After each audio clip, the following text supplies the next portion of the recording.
Mesdames et messieurs, bonsoir et bienvenue à notre édition de ce journal en français. Voici à présent les principaux titres.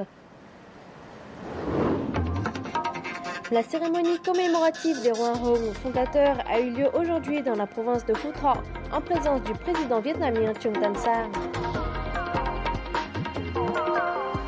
Les opérations de recherche des restes de soldats vietnamiens et américains portés disparus contribuent de façon significative à la confiance et à la coopération entre les deux pays. Les experts en économie restent prudents quant à la croissance positive du PIB vietnamien durant le premier trimestre de l'année.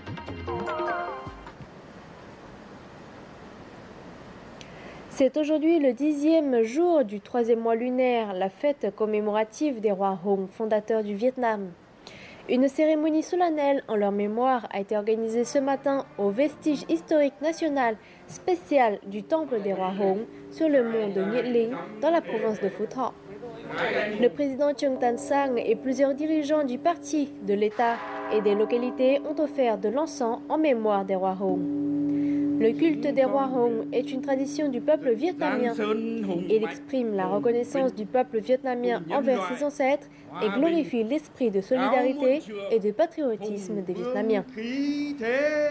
En 2012, le culte des rois Hong a été inscrit par l'UNESCO dans la liste des patrimoines culturels immatériels de l'humanité. La fête commémorative des rois Hong, fondateurs du pays, attire chaque année des millions de pèlerins venus des 4 coins du pays, mais aussi de nombreux Vietnamiens d'outre-mer. Hier, une délégation de 79 Vietnamiens venus de 20 pays et territoires s'est rendue au site du temple des rois Hong pour présenter de l'encens en leur hommage. Il s'agissait des individus ayant eu des contributions exemplaires dans les activités communautaires des Vietnamiens dans leur pays d'accueil. La visite du temple des rois Hong fondateurs est organisée annuellement par le comité chargé des Vietnamiens de l'étranger dans le but de renforcer la solidarité et d'attacher davantage les Vietnamiens d'outre-mer à leur mère patrie. À cette occasion, la délégation des Viet Kieu a offert des dons d'un montant de 150 millions de dong au Fonds de protection des victimes de l'agent orange et de dioxine de la province de Phu Thọ.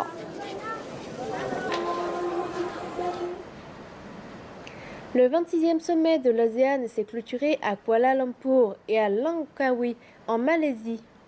Suite à la cérémonie de clôture, les dirigeants de l'ASEAN ont publié mardi après-midi la déclaration du président sur les questions internationales et régionales, dont celle sur la mer orientale. Plus d'informations sur cette déclaration avec Tu Hien. Les dirigeants de l'ASEAN partagent la même inquiétude sur la construction et la réhabilitation en cours par la Chine de certaines îles en mer orientale, ce qui augmente la tension et porte atteinte à la paix, à la sécurité et à la stabilité en mer orientale. Ils demandent au ministère des Affaires étrangères des pays asianiens de traiter en urgence ce problème de manière constructive via les cadres de l'ASEAN comme les relations ASEAN-Chine, aussi bien que par le principe de coexistence pacifique. Les pays de l'ASEAN réaffirment l'importance du maintien de la paix, de la stabilité, de la sécurité et de la liberté de la navigation maritime et aérienne en mer orientale. Les parties concernées doivent s'assurer d'une pleine et entière application de la déclaration sur la conduite des parties en mer orientale DOC. De même, les parties concernées doivent régler leurs différences par la voie diplomatique dans le respect du droit international, dont la Convention des Nations Unies sur le droit de la mer de 1982. Par ailleurs, les dirigeants de l'ASEAN demandent d'accélérer les consultations sur le Code de conduite en mer orientale COC.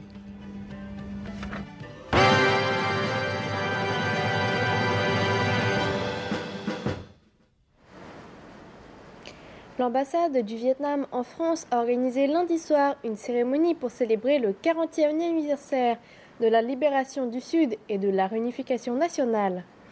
L'ambassadeur vietnamien en France, M. Nguyen Ngọc Son, a loué les significations et les valeurs de la grande victoire du 30 avril 1975. Victoire qui a mis fin à la guerre du Vietnam et qui a fait entrer le pays dans une ère indépendante et de paix. 40 ans après la réunification nationale, le Vietnam est actuellement un pays pacifique, stable, avec une économie ouverte et développée. Sa position est de plus en plus rehaussée sur la scène régionale et internationale.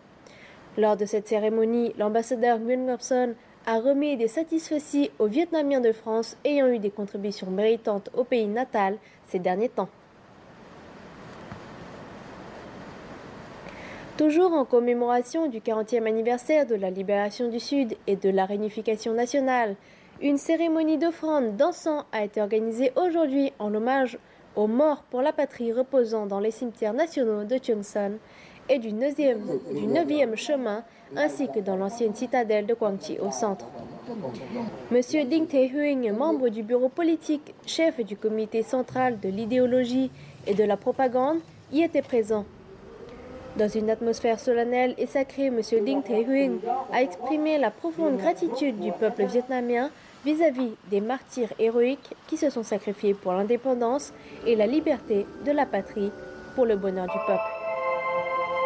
Quang Tri a été l'un des champs de bataille les plus acharnés durant la résistance du peuple vietnamien contre les Américains. À l'heure actuelle, cette province abrite 2 cimetières nationaux et 70 autres cimetières au niveau de district. C'est là où reposent 60 000 morts pour la patrie, dont plusieurs inconnus.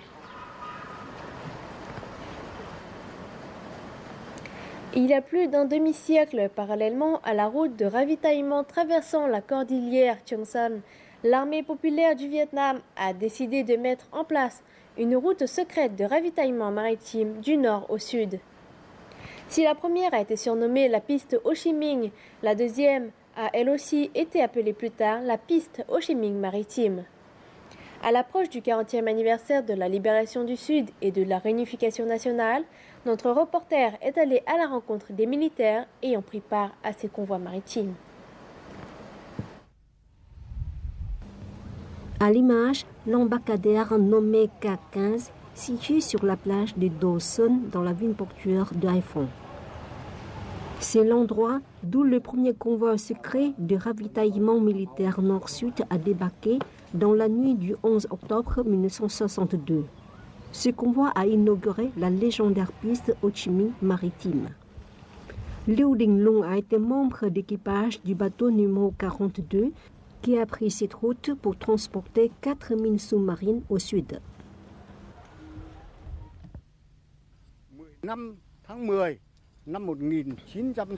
Ce convoi a démarré le 15 octobre 1965. Nous avons camouflé le bateau en bac de pêche pour transporter 4000 sous-marines à Cà Mau. Quand ce bateau est arrivé, les maquisards sur place les ont acheminés vers leur fief sur de petites embarcations. Quand nous sommes revenus dans le nord, nous avons appris que ces mines avaient coulé un navire de 10 000 tonnes du régime saigonais dans la rivière Long Tau. Nous en étions très fiers.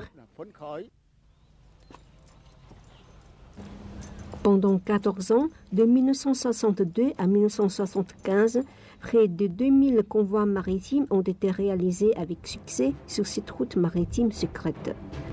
Tous les bateaux qui ont pris part à ces convois ne portaient pas d'immatriculation militaire pour être déguisés en bateaux de pêche.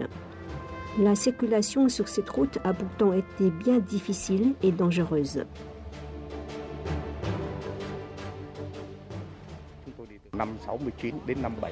De 1969 à 1971, plusieurs des convois réalisés par le bateau numéro 642 ont échoué car nous étions tombés sur des patrouilles ennemies. Parfois, la nuit, nous devions nous arrêter au milieu de la route pour repeindre le bateau en une autre couleur pour trahir les ennemis, mais ils nous suivaient quand même de très près. Il y avait des voyages très difficiles.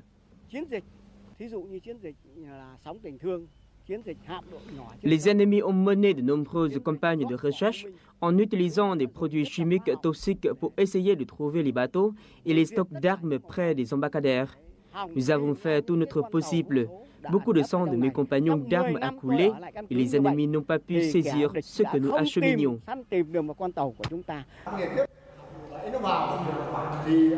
Avec l'intelligence et la veillance, les marins ayant pris part à ces convois secrets ont pu apporter plus de 150 000 tonnes d'armes et de médicaments, ainsi que plus de 80 000 soldats et 4 révolutionnaires du nord au sud, de 1962 à 1975. La guerre du Vietnam a pris fin il y a 40 ans, mais des restes des centaines de milliers de soldats vietnamiens morts au combat n'ont toujours pas été retrouvés. De même que les restes de plus de 1600 soldats américains portés disparus au Vietnam pendant cette guerre. Les opérations de recherche sont conjointement menées par les deux pays depuis la fin de la guerre. Elles ont été le premier facteur du renforcement de la confiance et de la coopération entre le Vietnam et les États-Unis. Nous vous en apprenons plus dans le reportage suivant. Le soldat américain figurant sur cette photo a été porté disparu durant la guerre du Vietnam. Cette femme est sa sœur. Elle a travaillé 40 ans pour la Fédération américaine des familles des prisonniers de guerre et des soldats portés disparus. Elle a suivi la coopération Vietnam-États-Unis visant à trouver les restes des soldats américains disparus pendant la guerre du Vietnam. La coopération entre les deux pays dans la recherche des restes des soldats américains portés disparus dans la guerre du Vietnam s'est renforcée, surtout ces dernières années. Ces cérémonies solennelles ont eu lieu régulièrement à l'aéroport international de Nội Bài au Vietnam depuis de nombreuses années. Jusqu'à la fin du mois d'avril dernier, plus de 130 rapatriements de restes de soldats américains du Vietnam ont été enregistrés. Nous avons fait comprendre au gouvernement et au peuple américain que le Vietnam est vraiment un pays humain. Nous avons aidé les États-Unis à rechercher les restes de leurs soldats. Ces derniers ont apporté la guerre au Vietnam, mais maintenant nous cherchons leurs restes avec tous nos moyens. Pour répondre à la volonté du Vietnam, le côté américain a entrepris des actions pour collaborer avec le Vietnam dans la recherche des restes de centaines de milliers de soldats vietnamiens morts pendant la guerre. Nous avons encouragé les vétérans américains à fournir des informations sur les soldats vietnamiens morts pendant la guerre. Ces derniers n'ont pas été portés disparus, ils sont tombés au combat et leurs dépouilles ont été enterrées collectivement dans des endroits inconnus. Les vétérans américains peuvent avoir trouvé par hasard des objets personnels de soldats vietnamiens comme un journal ou une photo. La recherche des restes de nos soldats morts à la guerre est la responsabilité du Parti communiste vietnamien, de l'État et du peuple vietnamien. Nous ne comptons pas passivement sur les aides des autres dans ce travail. Pourtant, nous apprécions la coopération des autres pays, y compris des États-Unis, dans ce domaine, notamment dans la fourniture d'informations, de soutien technique et des équipements nécessaires. Les restes de nombreux soldats américains inscrits sur ce mur dédié à la guerre du Vietnam en Washington ont été retrouvés et ramenés chez eux. Les efforts communs du Vietnam et des États-Unis dans leur recherche ont vraiment aidé à soulager la douleur de beaucoup de familles américaines. Lors des derniers jours chaotiques de la guerre du Vietnam, il y a 40 ans, des avions transportant à leur bord près de 3000 orphelins et enfants mixtes ont quitté le pays dans le cadre d'une opération sans précédent appelée Baby Lift. Ces enfants ont grandi dans un pays étranger, obsédés par les questions « Qui suis-je et pourquoi ai-je été abandonné ?» De plus, d'entre eux ont cherché à renouer avec leurs racines et certains ont même réussi à revoir leur mère vietnamienne. L'histoire émouvante de l'américaine d'origine vietnamienne Thuy Williams témoigne de l'attachement particulier des Vietnamiens vis-à-vis de leur origine, où qu'ils soient.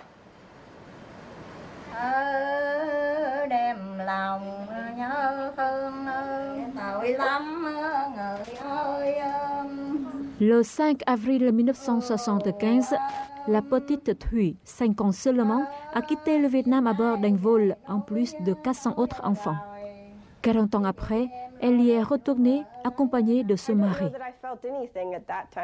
Après plusieurs années de recherche via différents canaux et grâce à l'aide de ses amis, Thuy Williams a finalement retrouvé sa mère. Son plus grand rêve est devenu réalité.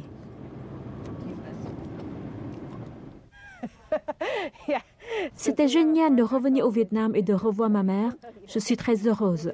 Nous avons beaucoup en commun. Nous élevons ensemble des volailles.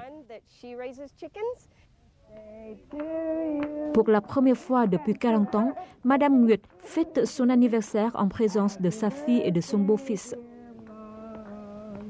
Il y a 40 ans, elle a laissé sa fille partir en espérant qu'elle aurait une vie meilleure, une décision qui l'a toujours tourmentée.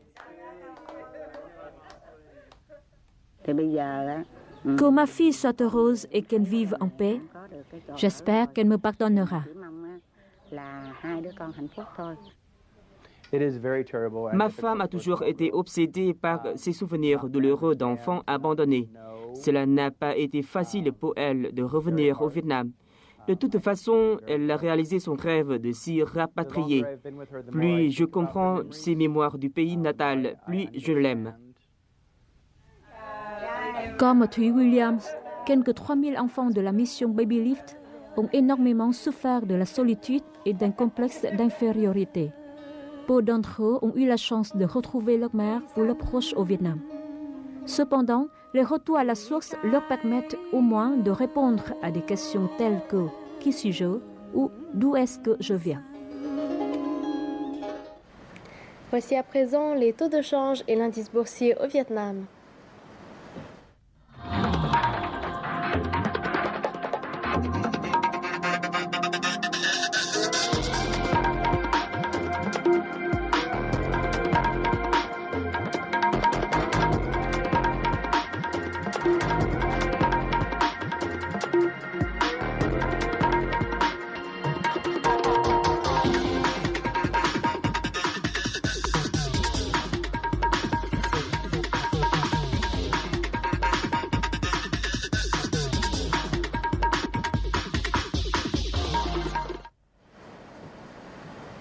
À l'issue du premier trimestre de cette année, le PIB du Vietnam a atteint une croissance de 6,03%. Selon nombre d'économistes, ce chiffre est très optimiste, mais la qualité de cette croissance est pourtant remise en cause. Plus d'explications avec Venagne. 6,03%, c'est le plus haut taux de croissance du PIB enregistré au premier trimestre de l'année depuis 2011. Ce niveau de croissance montre que l'économie du Vietnam a commencé à reprendre. Selon certains députés de l'Assemblée nationale et experts en économie, il y a plusieurs raisons d'être optimiste. Bien que les signes d'instabilité économique soient toujours présents et qu'une partie des entreprises soit toujours en difficulté, le nombre des entreprises ayant accru leurs investissements dans leurs affaires a augmenté de 2014 à aujourd'hui. Les chiffres d'affaires du secteur des entreprises à investissement direct et étranger continuent de croître. De plus, la contribution du secteur agricole au PIB continue d'augmenter et le marché immobilier connaît lui aussi un regain. Il y a une raison pour cette croissance, c'est que les politiques, les lois, les mécanismes et les modèles de gestion qui ont été entrepris lors des années précédentes commencent à faire effet. Malgré cette croissance, nombre d'experts s'interrogent toujours sur sa qualité. Ils recommandent d'entreprendre des mesures plus durables parce qu'en réalité, le secteur des entreprises à investissement direct étranger contribue jusqu'à plus de 60% à la croissance économique. Je pense qu'en 2015, avec toutes les lois que l'Assemblée nationale vient d'amender, notamment la loi sur l'entreprise et la loi sur l'investissement, nous pouvons nous rapprocher davantage du système juridique des pays de la région et nous pourrons donc renforcer la réforme institutionnelle pour offrir la voie à la restructuration économique. Nous devons faire en sorte que les entreprises vietnamiennes appliquent davantage les technologies modernes et avancées pour mieux s'intégrer à l'économie mondiale et ouvrir davantage le marché des télécommunications. Selon les prévisions du Fonds monétaire international, l'économie du Vietnam va croître de 6% sur toute l'année 2015. Pourtant, les économistes estiment que parallèlement à la croissance du PIB, les entreprises domestiques devront chercher à améliorer leurs moyens pour garantir un développement durable.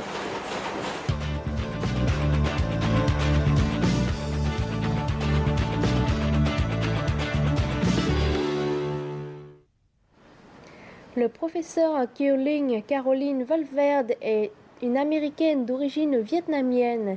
Elle est spécialisée dans la recherche des questions des Asiatiques aux États-Unis.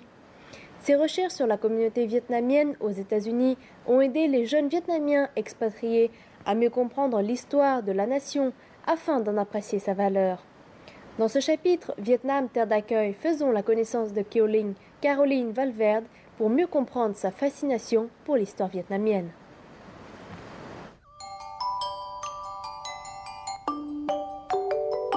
Née et élevée dans une famille multiethnique, Keo-Lin Caroline a quitté le Vietnam pour arriver aux États-Unis en 1975, quand elle n'avait que 5 ans. Elle a vécu en Australie, aux Philippines et réside maintenant en Californie.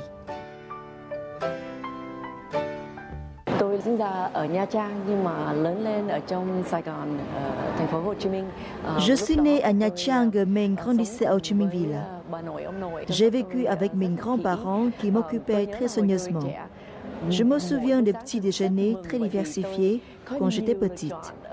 J'ai eu beaucoup de choix. Le feu, les galettes de riz enroulées, le riz gluant. J'ai beaucoup de proches au Vietnam. Keo-Lin Caroline enseigne au département d'études des Américains d'origine asiatique de l'université d'UC Davis. Avec un désir d'explorer ses racines et la communauté des Vietnamiens aux États-Unis, elle a fait plusieurs recherches en profondeur et a publié un livre sur ce sujet. Elle a également organisé plusieurs ateliers et expositions d'art afin d'introduire auprès du public la culture spécifique du Vietnam.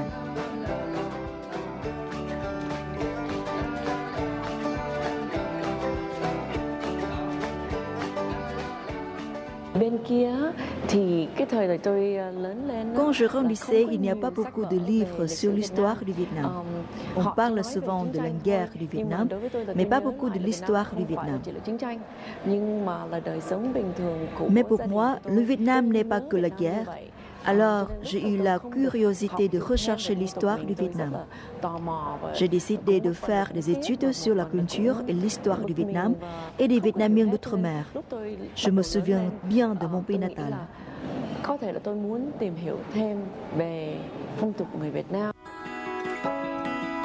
Pour ses efforts, Keo-Lin espère qu'elle puisse devenir un pont reliant des communautés vietnamiennes à travers le monde.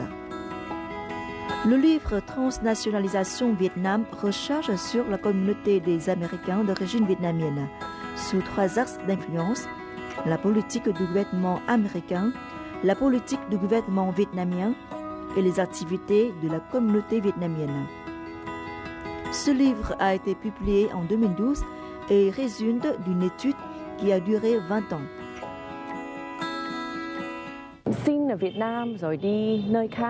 Je suis née au Vietnam puis j'ai vécu ailleurs. Cependant, je ressens toujours que le Vietnam est très proche de moi. Le Vietnam est toujours mon pays natal et je m'en souviens tout le temps.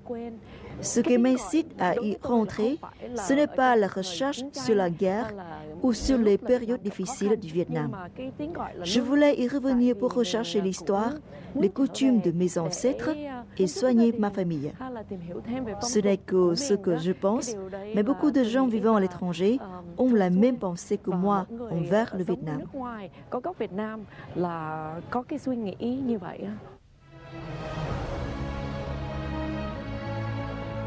Keo-Lin a réalisé plusieurs sondages aux États-Unis et dans de nombreuses régions au Vietnam.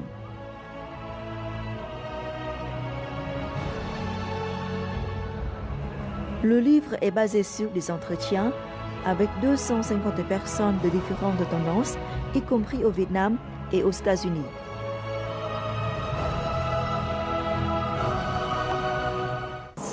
J'ai contacté beaucoup de gens, ils ont aussi beaucoup de récits touchants sur l'histoire.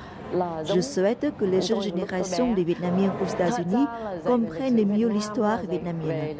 Je souhaite que nous ayons plusieurs documents pour enseigner aux nouvelles générations de Vietnamiens résidant aux États-Unis ou aux étrangers sur l'histoire du Vietnam. Kieu Linh Caroline a voyagé dans tout le pays, de Hanoï à Ho Chi Minh Ville, en passant par Huế et Long An. Pour Kieu Linh, les découvertes seront ses bagages lui permettant de poursuivre ses études et lui permettant d'inspirer l'exploration et l'étude de l'histoire à ses étudiants.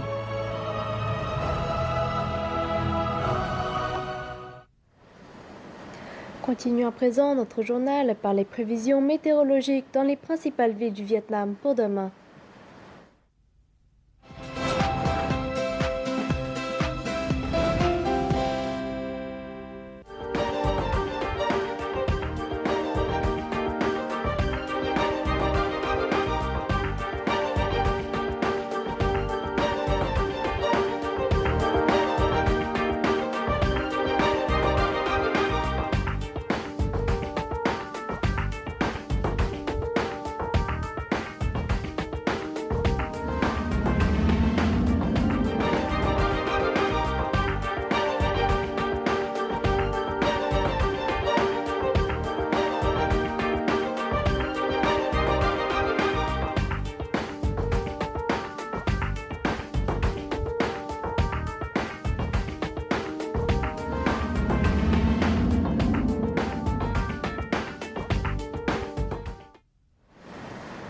C'est ainsi la fin de notre édition du journal en français. Vous pouvez toujours la revoir sur notre site web vtv4.vn ainsi que sur notre chaîne officielle YouTube qui apparaît en bas de votre écran. Merci de votre fidélité, au revoir et à bientôt.